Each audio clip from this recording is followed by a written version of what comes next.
This year, in early July, we experienced a very unpleasant emergency.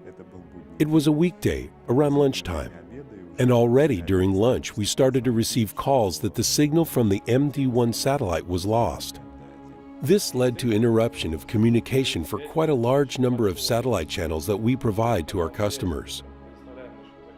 We were hoping that the situation would clear up in a standard way, that the satellite would return to the orbit and the connection would restore. However, near 6 p.m., it became obvious that that was a very optimistic forecast, and connection with the satellite would most likely not be re-established. We saw that right away, as all channels connected to the satellite were down. Personally, I learned about the situation from our standard procedure. We have an escalation process, and our duty shift notifies the management of the company about the existing situation based on certain standards and the class of the emergency.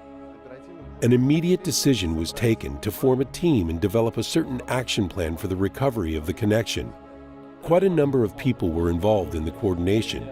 As for me, my task was to inform the customers. I established contact with the customers and negotiated a schedule with them to meet their interests as much as possible, to make sure that the sites they considered as the most business critical could be given first priority to be restored. It was like some sort of a red button for us, the one you would find on a military base, and you would, I don't know, break the glass with a hammer and press it to alert everyone.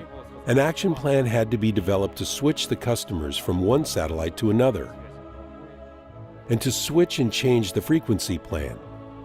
But the most important part was that our experts visited the sites. As the satellite communication is, well, this business has its special aspects. The customer sites are sometimes located hundreds or even thousands of kilometers away from the nearest large urban areas.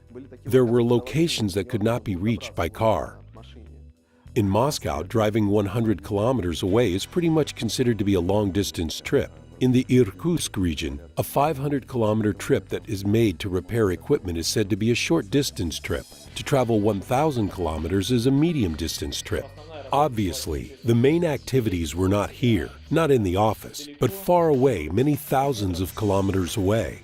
People would cross rivers, go by air, but everyone here was also very worried about this situation.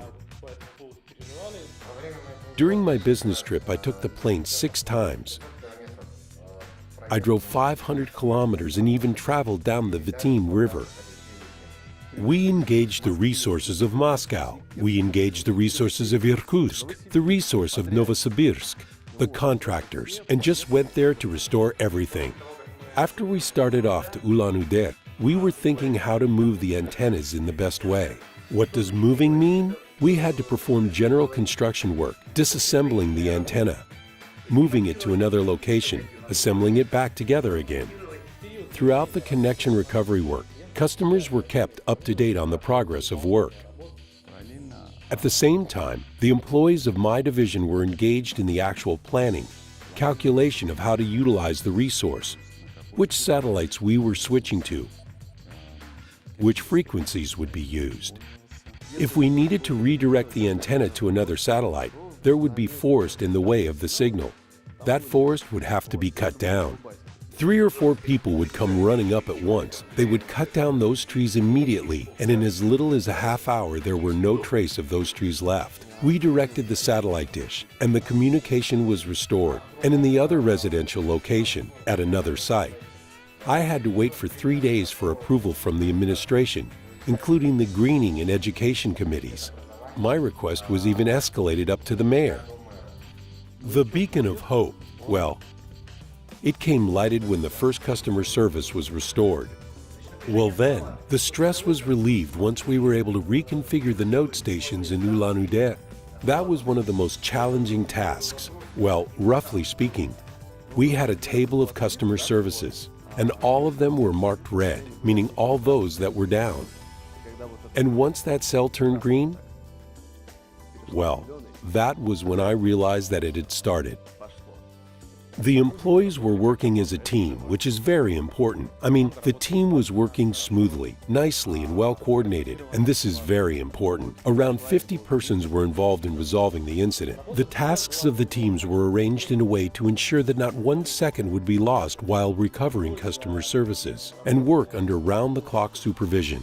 It was distressing. Certainly, there was no fear, as that was the work that we knew. And we knew how to do it. On the other hand, I realized that I would have to work around the clock. Basically, that was the case. That emergency kept everyone up. And frankly speaking, nobody could take a break, right up to the last minute. That trip was one of the most memorable ones in my life. All my colleagues were helping, and they were supportive the whole time. Looking back at what was happening to us in the recent past,